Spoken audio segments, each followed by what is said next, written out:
Kana waan dhageenye yoo dhageesses akkanatti dubartii jiraattu dubartii haadha warrummaa ishee kabajdee jaallattee maatii ishee jaallattee jiraattu rabbiin sii kenne malee jecha kanaan siikti silaatu dubartii biraa taate. Maaliif?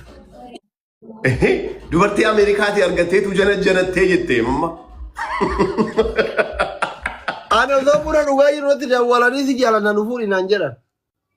Isheen dhageessiree? Een dhageessee? Maadara obboleettii qabdaa jedhiin naa gaafadhu. Sanyii kanaati kan barbaachisu. Kana sanyiin akkana dhalattee jira. Anuu beeka malee obboleettii sirra dhalattee jira. Tiruun haadha abbaan takka. Amma ijoolleen inaartii hin inaaftii bakka caqicaqee dhalata bargaaf akkas ta'u. Garuu kun noormaalii akka ta'e amantee jiraataa jirti jechuudha. Homaa jechuu miti abbaa manaa koona jaallataa na kabajaa garuu dubartiin itti odoo waltes hin argattu anoo wajjin hin jira. Dubartiin kan dubartiin amma fakkeenyaaf ati halkan guutuu wajjin bultee amma saatee furiitti ganama ciree nyaattee hojiidhaaf deemta. Daqiiqaa muraasa bilbila gaafatiin kaasnee hin aarti dubartiin. Garuu lakki abbaa manaa koo hojiirra jira kanaaf jettee kan yaaddu taanaan kun sabrii guddaa. Biiftuu hikmaa gargaari biroo kii jala nama yaasa Oromiyaa. Fixa yaasa fixa. Eeshi. Kanaafuu wallaahi baay'ee gaariidha. Amma biyya keessatti illee hedduu tidaarii kana hin beeku biyya ormaa kanatti maaltu jira beektaa Mansuure. Muuxannoo yeroo dheeraa argaratti biyya ormaa kanatti akkuma yeroo baay'ee gaa'illi akka itti hiikkatu silkii qabda ati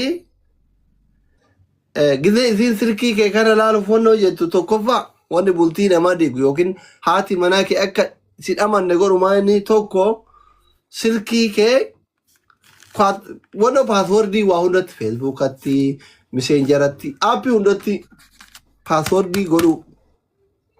Dhugaatti wallaahi. Paaswordii goota yoo ta'e isiin silkii kee fuute yoo halkan illee jechuun sodaatte tan bocuu dubartiin akka fooliin isaati. Daaninnatii fi jaartiin kee tokko fuula keessa silaalte yoo ati waa balleessite beekti si galeemi akkas silaalte. Gaafa sodaa fuula keessa argitu silkii kee isiin bar hiriyyatti dawwaluuf fuute. Ka isiin hiriyyatti dawwaluuf fuute kana keessa argitiif gara yoo si tan qaxaqqatte silkii irraa fuudhuuf tan safaasafte si shakkaa deemti. Si galeemi. Yoo ati itti dhiifte ka isiin gaafachuu baatee dhiifte. Nama sadii fuudhuun. Dhiifte silkii kee kana akka feete goote abbaan fere yoo si barate adinu osoo rakkoo biraa wayii qabaate sila yookiin miseejii kana dileet godha yookiin paaswordii godha na dhoysaa jetti sammuu isii keessatti. Neetworkiin qabe. Neetworkiin hin jiru warri Buruundii hayi deemit. Paaswordiin qabu reemma kan kee. Paaswordiin qabu. Kiyyamoo. Silkii kiyyamoo. Paaswordii qaba garuu beeyti malee.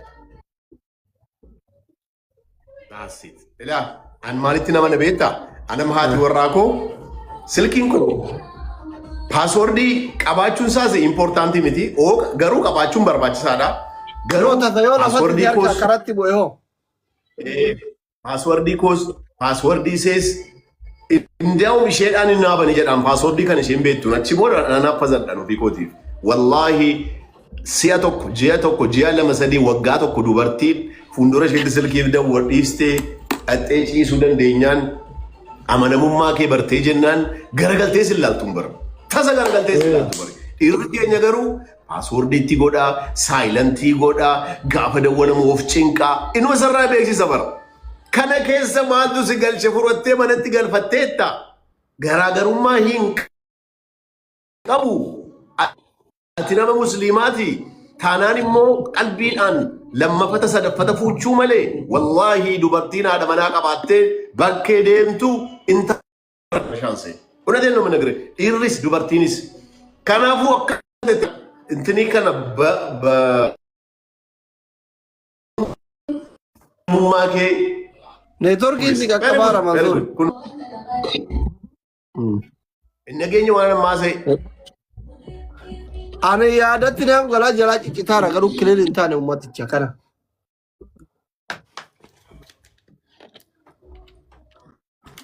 Irra deebinu Hin ulfaata.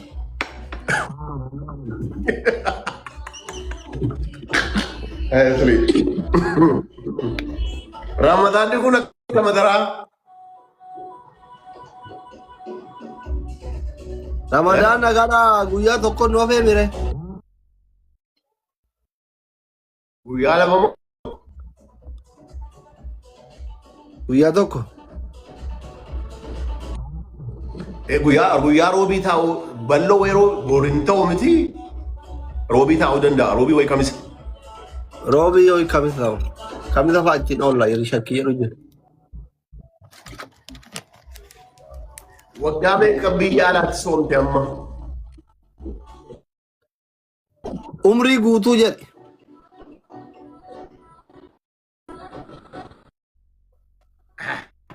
Umrii guutummaa akkam umrii guutummaan ta'u malee maal ta'a? Waggaa 23. Maalti? Inshaallah gaari. Ramadaana 22 biyya namaatti soome. Biyya tokko moo biyya garaa garaa? Asitti kun 10 9. Anis almost waggaa 8 wayi biyya ormaatti soomeera. Ani gaajolummaadhaan akka kee nama guddaa ta'e miti. Okay. Ramadaana meeqa soomte? 8. Waggaa 2 wayi biyya Ugaandaatti soome. Waggaa tokko immoo Awurooppaa keessatti soome.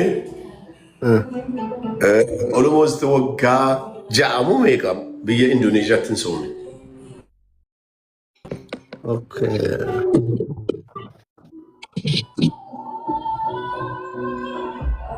Amma nullee Ramadaana dhufuufaa biyyatti soomna. Iida fa'aa waliin baafna kan dhufurra.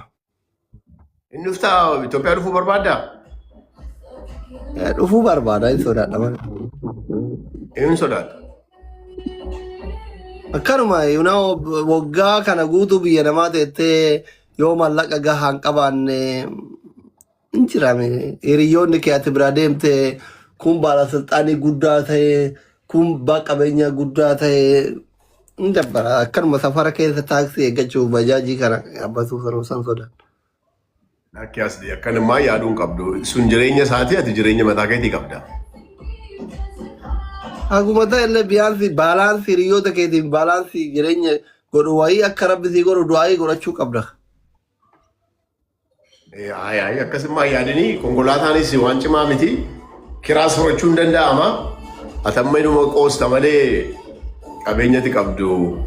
Biyya si galchee si bashannansiisee sharaataniin si teessisee si deebisuu dadhabaa asli kiyya maa wal foggorraa.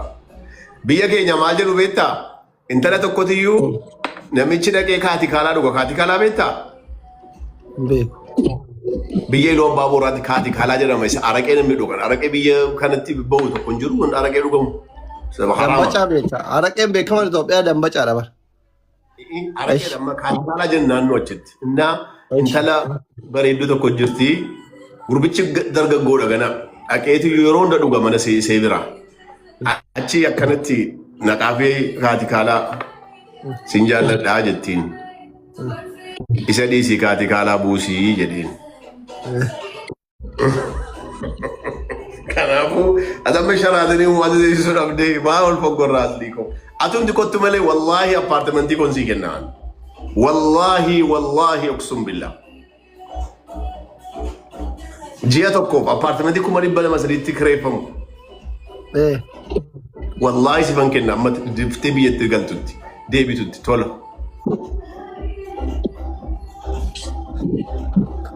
Abbaa qabeenya lama argadhe amma kan ispoonsara irraa ta'u si wajjin tokkollee baatii jahaaf wanti hundi kee anarra naan jedhe yoo ati dhufte. Nama baatii jahaaf wanti akkasiin hin jenne Finfinnee galtee amma biyyatti deebitutti mana Finfinnee irraa immoo Walloo Safari jedhamu beekta miti? Maqanaan Walloo Safariitti buutee achuma bukkeedha appaartimentii jira. Kutaa 4 tokkoon isaa kutaa 4 isa keessaa tokkoon sii kenna. Wallaahi amma liiftii kunoo gaxamamaa jira. በቃ ሊፍቲንግ ላይ ሃዱም ቆይ ካሜራን ደቡን ደንደው በቃ ጦርባን ከነ ከሰተ ረመዳን ትኮይኔ ቢፈማ ሰዱት ወላሂ ነው ኢድረት ዱፉረ ኢድረት ዱፉ ቁርናን አከራ Bandu fujal kabeo ozeri ko aksata udal ta fujal kaba already dumera lifti na pichi si sambe tamitian biye turki di nanu jedda turki course fitani ro marra na argatro ni sura na kanata female untu dugale ramme meshanis ko fayra galchuda furniture kanafu amma dufte biye tdebitutti kulfin zikata wallah ha batilam ساديا فريسته كونو والله نما كما تكو دبتو كنا برجرا وادان سيسنا كونو كنان كما تكو دبتو كنا ما كما سادي دبا تكو دغه يچو دبيكا اصلا ما كما لما جل باك فاميلي ما يتره هغلو اتو كنا كنت فينفني አማርኛ የጻፉለትኒ ወይም ቢሰዳማ ወይ አኮንጎ በቃ ረመዳን ከሪም መንሱረክ የቴንክ ሶ ማች አማ ይወዱ ፈማ ጀልቀበ ሲማ ደወላ ነጋንሲ ፈተው ሞቲ ኮቺ እሺ